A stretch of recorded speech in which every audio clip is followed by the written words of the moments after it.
Shipwreckers used to trick ships into destroying themselves on rocks. That's kind of what happens now, too. That's why it's so important to keep your eyes on Jesus, the one true light of the world.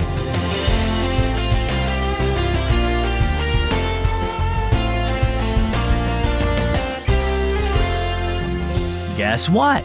You're listening to the one and only Keys for Kids, a great way to grow your faith in God. My name is Zach. The purpose of a lighthouse is to guide big ships safely into port. The captain focuses on the light so he can avoid crashing the ship. But what if someone just pretends to be the lighthouse? Well, that could be dangerous. 2 Corinthians 11:14 says that Satan disguises himself as an angel of light. His goal is to distract you from the true light of Jesus so that you'll do something that's dangerous to you. Like lie, steal, or maybe even hurt somebody. That's what our story's all about today. It's entitled False Lights.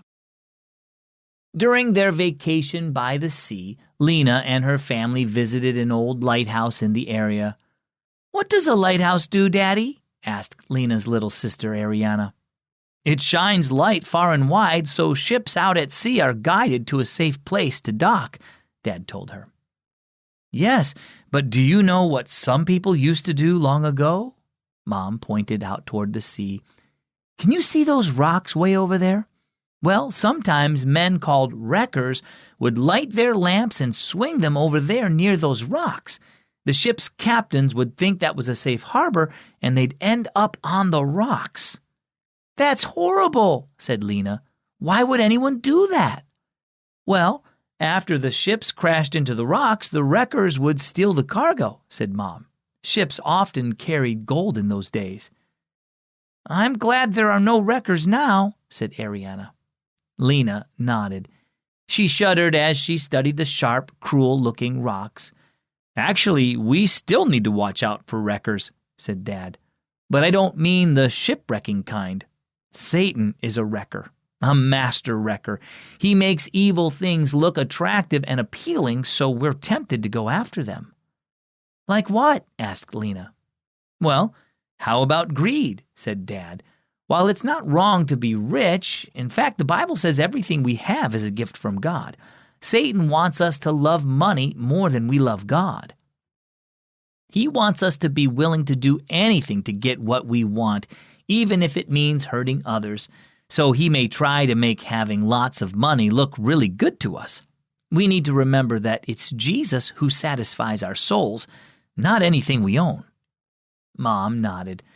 "Pride is another thing Satan tries to disguise as good. I used to think it was good for me to try to do everything myself, but Jesus reminded me that he didn't save me from sin so I could do life on my own. I needed to depend on him for help." "Good example," said Dad. "Ships often got wrecked on those rocks out there, and Satan tries to lead us astray with his false lights. We need to keep our eyes on the one true light, Jesus, and trust him to lead us to safety." So what about you? Is Satan trying to make something bad look good to you? Remember that he is a life wrecker. He wants to lure you away from God's truth and his path for your life. Don't let him fool you. Remember that you belong to Jesus and that he loves you and promises to help you. So let his light guide you, not the false lights of Satan. Our key verse is 2 Corinthians 11:14. Satan disguises himself as an angel of light.